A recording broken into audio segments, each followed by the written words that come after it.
All right, it is Wednesday, and I am here behind the table with Joy Behar. Hello, Joy. Hello. How are you? I'm okay.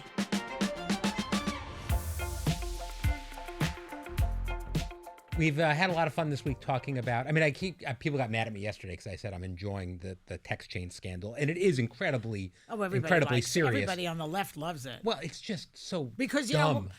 You're allowed to love it because here's why: nobody got hurt. That's why. Right. And it is concerning. And they made a huge blunder, and they have to pay for it. And I for one would like them to continue this the way they hammered Benghazi and Hillary's emails. Right. Just keep it going, keep it alive till the next election, and then get rid of these people because they're killing us. Well, we have to start with this story. So, in your opinion, what do you make of the way they're trying to downplay it? Do you think it'll work? It does seem to be effective on the right. No? I don't think so. I think that this is like what they say, a bridge too far. Mm-hmm. You think people are going to demand? I think that even the diehards on the right MAGA types are going to say, holy shoot. Mm-hmm.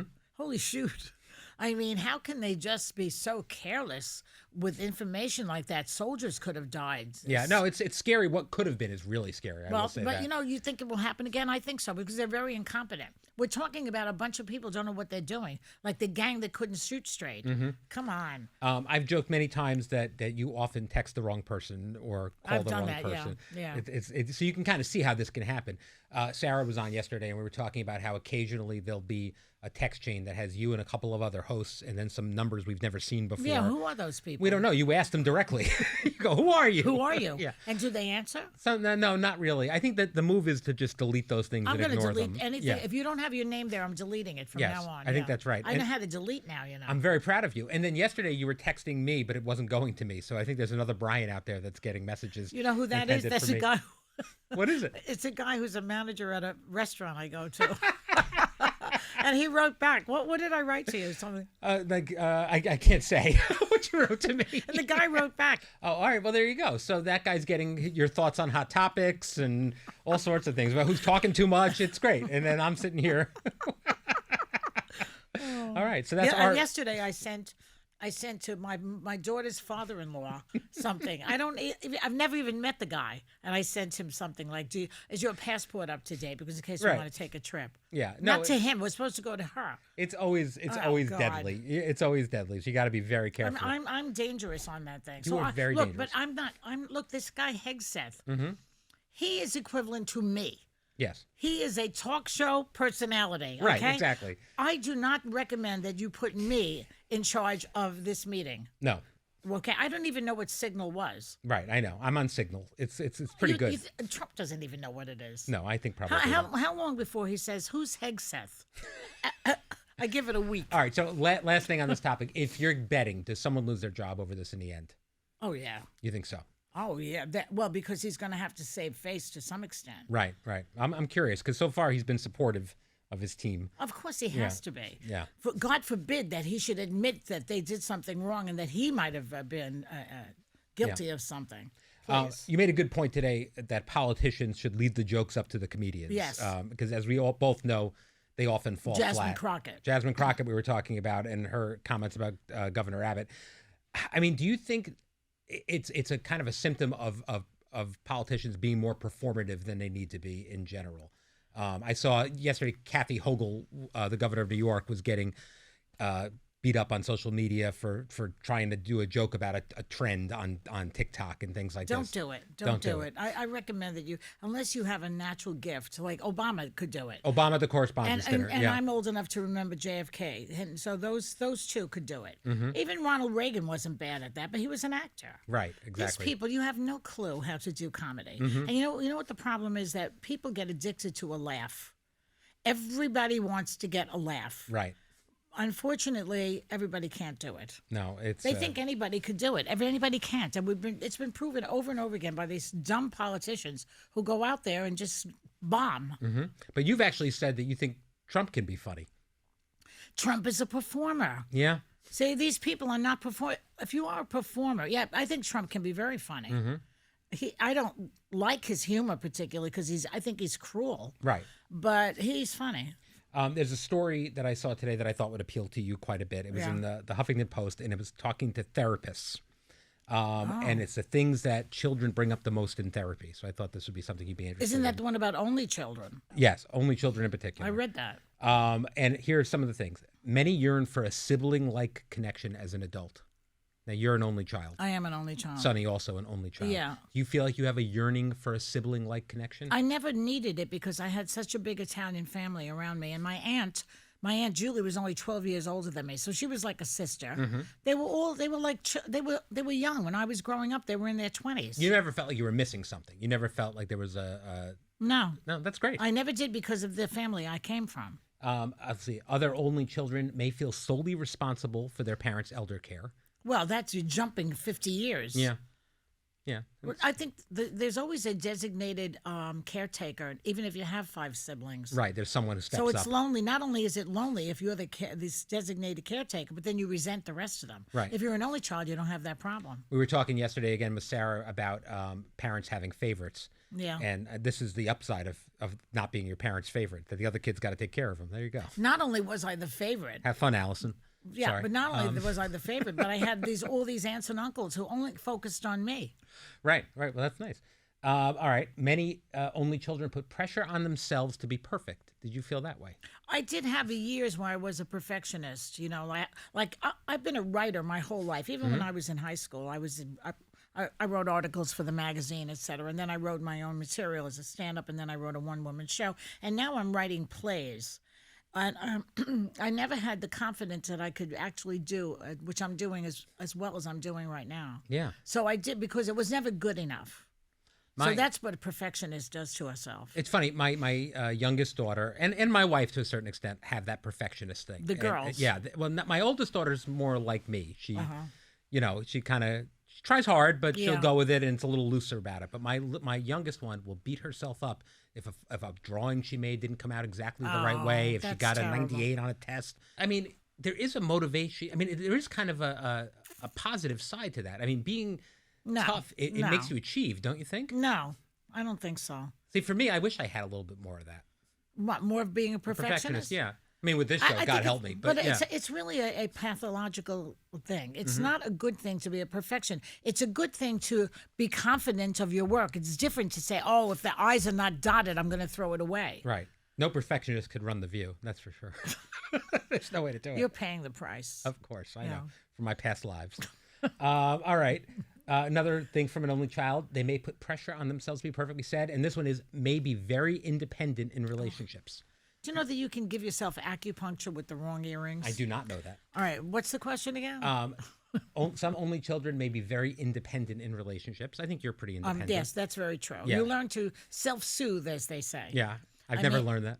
No, you have. It's true because you have to rely on yourself for many things. Right. All right.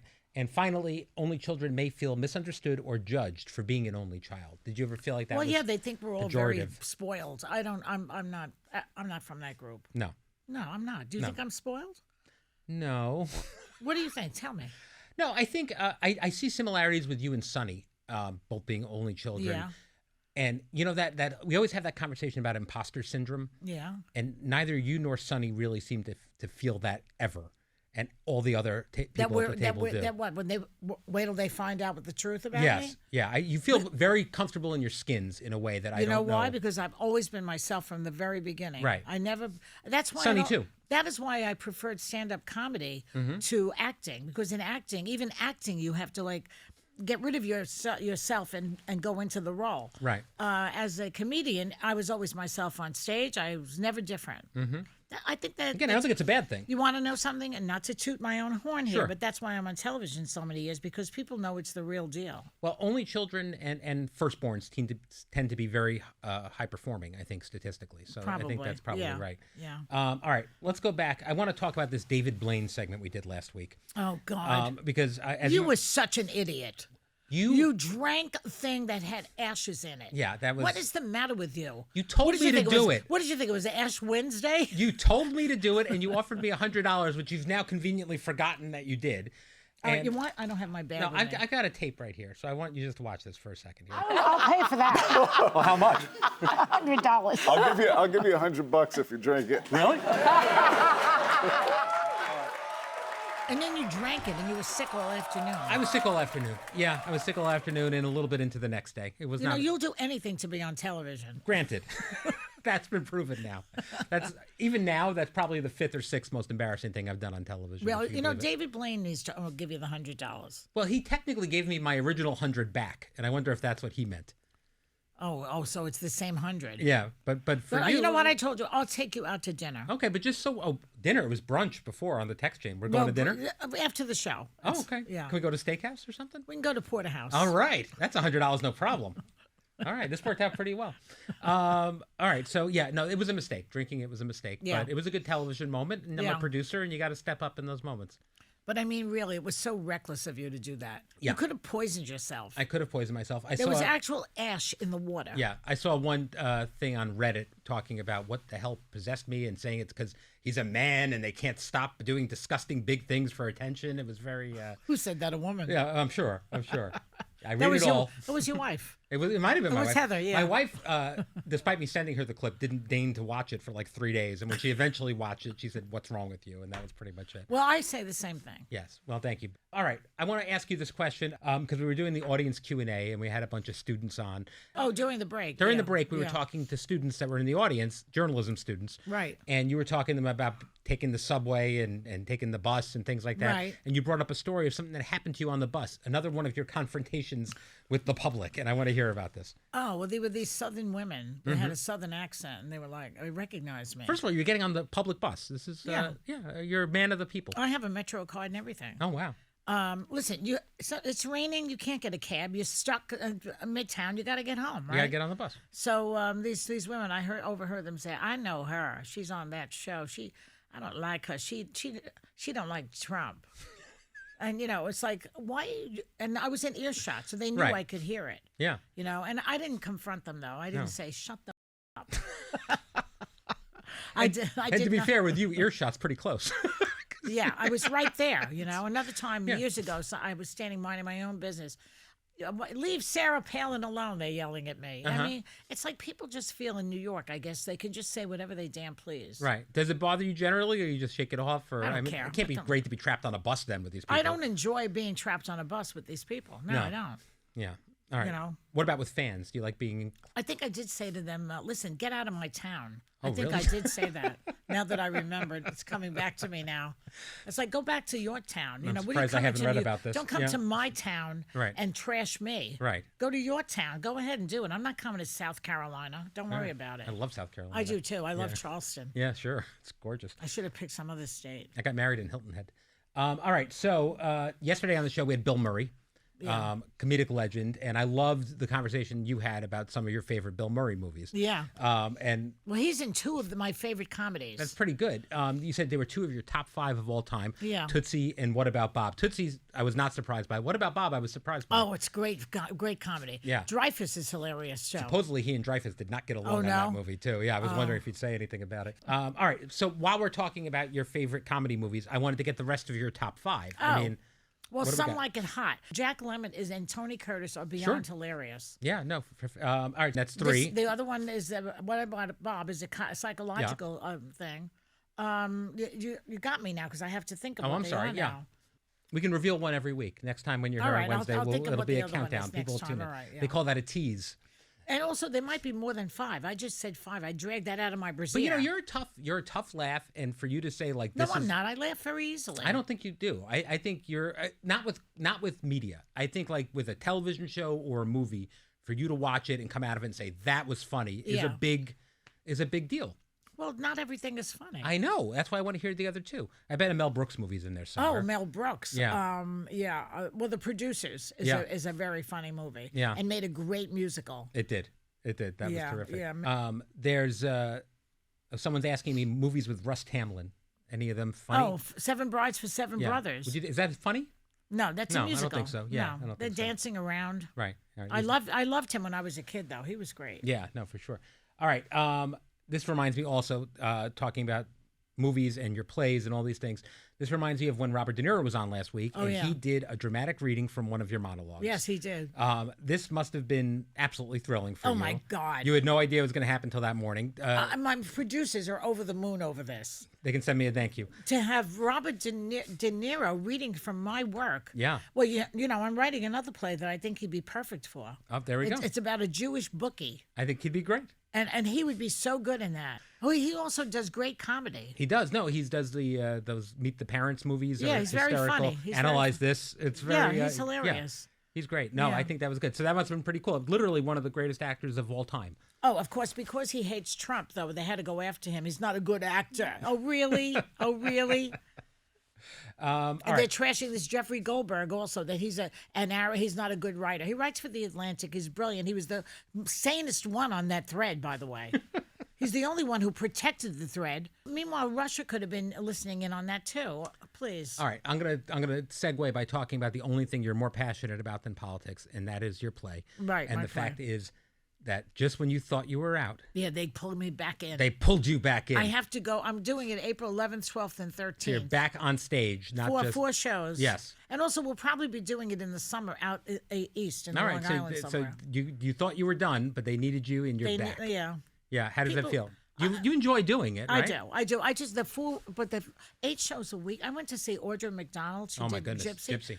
She gives a powerhouse Phenomenal, performance. yeah. And all I could think of was 8 shows like that every week. How does she do it? It's really something. Just to even know the nutrition that you have to go through or the infusions you need. My theater obsessed daughters follow all these women on social media and their routines and what time they wake up and what time they get ready and I think how they that's so preserve their great. voice in the morning to make sure that they don't. You know, they talk about how young people don't go to the theater, but your kids are an example. Yeah, of- I mean it's expensive, so I'm in a lucky position where I'm able to you get can tickets afford for it. them. But yeah, it's all they care about. I mean, I don't think I saw my first. I haven't Broadway show seen until any I was new 12. shoes on you in years, so you don't buy shoes. No, I don't buy much of anything. What do you spend money on? I like to vacation. I like to go on a trip. Yeah, you love a vacation. I like to go on, and I spend it on dance and acting classes, pretty much for my well, children. then that's what Yeah, you do. That's You what know, I do. I always say it's not how much you make; it's how much you spend. Yes. And so you can make a paltry salary, but spend it correctly, it's better. Or you can make a good salary and your wife and children spend it all, and that's Exactly. the other way to go. Exactly. All right, I have to talk. Oh, Audra McDonald is here next Thursday. How I about love that? to. So She's we'll talk about fantastic. Gypsy with What her. a talent! That'll oh my be great. God. I also want to talk about something that happened on today's show. What else happened on today's show? We had Natalie Dormer on. Who oh was yeah, fantastic. Natalie. Yeah, And I'm a huge fan. I'm an Anglophile. You are. So I love Natalie Dormer. She played Anne Boleyn in the original Tudors. Yes, my daughter's obsessed with the story of Anne Boleyn. They're very interested in it. Well, because they chopped her head off. Yeah. You think things are bad now. Can you imagine if you were in Henry VIII's court? No, that's not and great. And you did not flatter him the way everybody has to flatter Trump? Yeah. Oh, you're the greatest. You're the greatest. Mine hair, whatever. Yeah, I don't think you'd last long in Henry VIII's court. No, I wouldn't have. My head would have been off in 2 minutes. But he wouldn't have been attracted to me anyway. I have a big mouth. No, but regardless, I just don't think you'd be doing the flattering long enough. You'd make. I could not do it. I could not. One by one, each of the view hosts would go down pretty quick in the court. know. Yeah. I think that So anyway. So when- Natalie Dormer's on, great actress. I love Game of Thrones, and we're talking to her. And on the commercial break, she's having a very emotional conversation with Sarah Haynes about. Yeah, I know it's rare for Sarah to get Sarah emotional. cries easily. She I said to her, does. if your top doesn't fit, you start crying. What would make me think that you were in some serious, horrible conversation? The tears are coming down, and meanwhile, I was on a mission. That was very funny. Both Sarah and Natalie were crying a little bit. Natalie was tearing up a little bit. Yeah. And then you walked up to them about 2 inches from her face and took a photo of I her did. face. You want to see it? Because yes, I do. Yeah. I took it because she looks a lot like a producer we have here, a PR. Sarah, who works in public relations for us. Anyway, this is Natalie Dormer. Yes. So you interrupted a tearful conversation with your phone stuck She's in her not face. crying. Only Sarah was crying. According to Sarah, Natalie According was to getting my, teared my up. thinking, Sarah could have had like a tight brassiere on that was making her cry. How the hell do I know why she's crying? And you took a photo of her and said, "You look like somebody I know." Yeah, I Then did. you walked away. And she looks like Sarah, and Yes. even Sarah knows that now. But Natalie's photo is available many other methods. You could have just Googled her or. But I had the girl right there, and I had the camera. All right, so we also have the lovely Sarah here behind There she is. the screen. She's Hi, waving. Sarah. Maybe we'll show a split You know, screen. she told me that. I already told her. There's something about this girl. She reminds me of everybody. Yeah, apparently so. And yet I told her she looked like Elizabeth Scott. Do you know who that was? I don't. You know, you people who are over or under 50 really get on my nerves. Just by a hair, I'm under 50. Maybe I'm just not cultured. Who is Elizabeth Scott? She was an actress. Okay, what was she back in? in the day? I'm usually pretty good with your references. I think I do better than most of the people All right, on staff. I'm going to find it while you talk All right. amongst yourselves. All right, but while we're doing this, you clearly don't actually know any of the things she was in, so I don't really I think should do. be... I can't remember them right now. Elizabeth Scott. Elizabeth Scott. And my Aunt Joan was a beauty. She married my Uncle Tony. She looked like Elizabeth Scott also. All right, there's no higher compliment than looking like Sarah from Public Relations. That's really clearly there. I mean, if you're told that, you can act in Game of Thrones, you can be a princess. Here, Elizabeth Scott, actress. Okay. Here she is. She looks like her. What is Elizabeth Scott best known for? She was in The Strange Loves of Martha Hires. Okay. Barbara Stanwyck. You don't know that. You have to go I've to heard the TCM title, but for I've that. never seen it. Okay. All right. She was in a movie with Elvis Presley. I didn't even know that. All right, well, look at that. Yeah. So, Sarah, Anyway, you that's it. play your cards right. You can be in the Elvis Presley docs. All right, thank you for joining me today, Joy. Tomorrow, I'll be back with Anna Navarro. Which What is do you and Anna talk about? It's my easiest day. I say, "Hey Anna, welcome to the podcast," and she is off and running. Put and the I don't have to nickel say, in. I don't have to say another word for 20 minutes. I sit back, I check my email. It's great. Every time she says Eva Longoria, I'm like, "Hey, yeah, name dropping," and then I'm done, and that's it. That's the whole thing. They do great though. People love it. All right, thank you for joining me, and we will see you tomorrow.